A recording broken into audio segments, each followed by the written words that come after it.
ಬಿಜೆಪಿಗೆ ಕೇಂದ್ರದಲ್ಲಿ ಸ್ಪಷ್ಟ ಬಹುಮತ ಸಿಗದೇ ಇರುವಂಥ ಹಿನ್ನೆಲೆಯಲ್ಲಿ ಆ ವಿಚಾರಕ್ಕೆ ಸಂಬಂಧಪಟ್ಟಂತೆ ಬಹುತೇಕ ಕಡೆ ಅಭ್ಯರ್ಥಿ ಸರಿ ಇರದೇ ಇರೋದಕ್ಕೂ ಕಾರಣ ಇದೆ ಅನ್ನೋದು ಕೂಡ ಗೊತ್ತಾಗ್ತಾ ಇದೆ.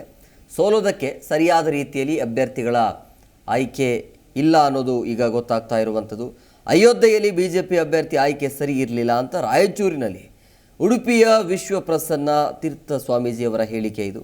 ಕಡಿಮೆ ಸೀಟು ಪಡೆದಿರುವಂಥ ಕೇಂದ್ರ ಸರ್ಕಾರಕ್ಕೆ ಅಡೆತಡೆ ಆಗಬಹುದು ಅನ್ನೋ ಚರ್ಚೆ ವಿಚಾರವಾಗಿ ಮಾತನಾಡಿದರು. ಬಹುತೇಕ ಕೇಂದ್ರ ಸರ್ಕಾರ ಇರುವಾಗಲೇ ಅಯೋಧ್ಯೆ ರಾಮ ಮಂದಿರಕ್ಕೆ ಕೇಂದ್ರ ಸರ್ಕಾರದಿಂದ ನಯಾ ಪೈಸೆ ಪಡೆಯದೇನೆ ಉದ್ಘಾಟನೆಗೊಂಡಿದೆ. ಹಾಗಾಗಿ ಅಂತಹ ವಿಚಾರಗಳು ಬರಲ್ಲ ಅಂತ ಹೇಳಿದ್ದಾರೆ.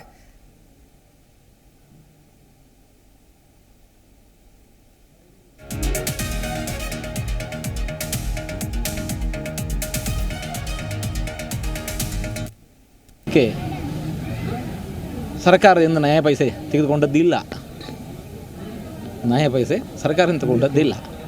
ಹಾಗಾಗಿ ಅಂತಹ ಯಾವ ವಿಚಾರಗಳು ಸಾಧುವಲ್ಲ ಅಂತ ಯಾಕೆ ನಡೆಯುತ್ತೆ? ಹಾಗೇನಿಲ್ಲ. ಅಯೋಧ್ಯೆಯಲ್ಲಿ ಬಿ ಜೆ ಪಿ ಸೋತಿದೆ, ಹೌದು. ನಮ್ಮ ಗಮನಕ್ಕೆ ಬಂದ ರೀತಿಯಲ್ಲಿ ಅಲ್ಲಿ ಅಭ್ಯರ್ಥಿಗಳ ಆಯ್ಕೆ ಸರಿ ಇರಲಿಲ್ಲ. ಅದು ಅಲ್ಲಿ ಮಾತ್ರ ಅಲ್ಲ, ಬಹುತೇಕ ಅನೇಕ ಕಡೆ ಅಭ್ಯರ್ಥಿಗಳ ಆಯ್ಕೆ ಸರಿ ಇಲ್ಲ ಎಂಬ ಕಾರಣಕ್ಕೋಸ್ಕರ ಹಿಮ್ಮುಖವಾದದನ್ನು ನಾವು ಕಾಣ್ತೀವಿ. ಅಯೋಧ್ಯೆಯ ರಾಮ ಮಂದಿರಕ್ಕೆ ಸರ್ಕಾರದಿಂದ ನಯ ಪೈಸೆ ತೆಗೆದುಕೊಂಡದ್ದಿಲ್ಲ, ನಯ ಪೈಸೆ ಸರ್ಕಾರದಿಂದ ತಗೊಂಡದ್ದಿಲ್ಲ. ಹಾಗಾಗಿ ಅಂತಹ ಯಾವ ವಿಚಾರಗಳು ಸಾಧುವಲ್ಲ ಅಂತ ಯಾಕೆ ನಡೆಯುತ್ತೆ? ಹಾಗೇನಿಲ್ಲ. ಅಯೋಧ್ಯೆಯಲ್ಲಿ ಬಿ ಜೆ ಪಿ ಸೋತಿದೆ, ಹೌದು. ನಮ್ಮ ಗಮನಕ್ಕೆ ಬಂದ ರೀತಿಯಲ್ಲಿ ಅಲ್ಲಿ ಅಭ್ಯರ್ಥಿಗಳ ಆಯ್ಕೆ ಸರಿ ಇರಲಿಲ್ಲ. ಅದು ಅಲ್ಲಿ ಮಾತ್ರ ಅಲ್ಲ, ಬಹುತೇಕ ಅನೇಕ ಕಡೆ ಅಭ್ಯರ್ಥಿಗಳ ಆಯ್ಕೆ ಸರಿ ಇಲ್ಲ ಎಂಬ ಕಾರಣಕ್ಕೋಸ್ಕರ ಹಿಮ್ಮುಖವಾದದನ್ನು ನಾವು ಕಾಣ್ತೀವಿ. ಅಯೋಧ್ಯೆಯ ರಾಮ ಮಂದಿರಕ್ಕೆ ಸರ್ಕಾರದಿಂದ ನಯ ಪೈಸೆ ತೆಗೆದುಕೊಂಡದ್ದಿಲ್ಲ, ನಯ ಪೈಸೆ ಸರ್ಕಾರದಿಂದ ತಗೊಂಡದ್ದಿಲ್ಲ. ಜಿ ಕನ್ನಡ ನ್ಯೂಸ್ ಈಗ ನಿಮ್ಮ ಮನೆಯಲ್ಲೇ ನೋಡಿ. ಎಲ್ಲ ಕೇಬಲ್ಗಳಲ್ಲಿ ಈಗ ಲಭ್ಯ.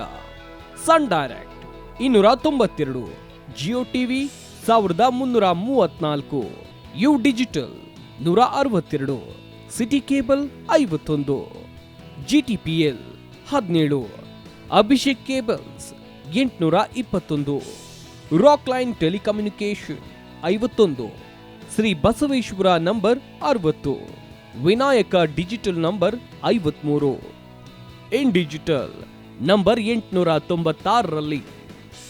ನಿಮ್ಮಿಸ್ತದ ಜಿ ಕನ್ನಡ ನ್ಯೂಸ್ ನೋಡಿ ಆನಂದಿಸಿ.